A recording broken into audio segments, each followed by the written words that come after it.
అరే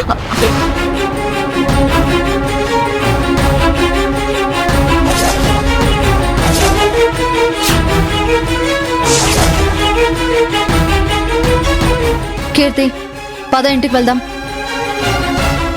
నీ గురించి నువ్వేమనుకున్నావు పవిత్ర? ఇక్కడ కీర్తి పెళ్లి జరుగుతుంది. నీ పాటికి నువ్వొచ్చి తాళి లాగేసుకుని ఇంటికి వెళ్దాం పద అంటే ఏంటి అర్థం? నేను కూడా నిన్ను అదే అడుగుదాం అనుకుంటున్నాను సంజన. మావయ్య, అరవింద్, ఆది, ముఖ్యంగా సీతమ్మ కీర్తిని ఎంత ప్రేమగా పెంచారో, ఎంత గారాభంగా చూసుకున్నారో నీకు తెలీదా?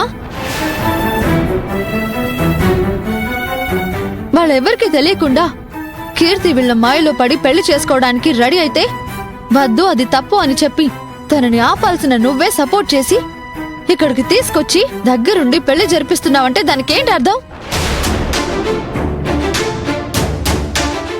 కీర్తి ఇష్టపడి నా కొడుకుని పెళ్లి చేసుకుంటుంది, మర్యాదగా తాళిటివ్వు. పిన్ని, మీరు చేస్తుంది తప్పు.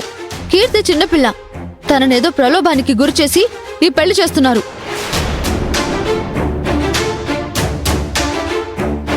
తను ఫారెన్ కు వెళ్లి చదువుకోవాల్సిన అమ్మాయి. అనవసరంగా తన జీవితాన్ని నాశనం చేయకండి. ఎవరమ్మా? ఎవరి జీవితాన్ని నాశనం చేస్తున్నారు? కీర్తికి చదువు అంటే ఇష్టం లేదు, విక్రమ్ బావనే పెళ్లి చేసుకుంటానని క్లియర్ గా చెప్పేసింది. అయినా మీరంతా కలిసి ఏం చేశారు? బలవంతాన చదువు పేరుతో అప్పటికప్పుడు ఫారిన్ పంపిద్దామని ప్లాన్ చేశారు. కానీ మేము మీలాగా మా ఇష్టాన్ని బలవంతాన కీర్తి మీద రుద్దలేదు.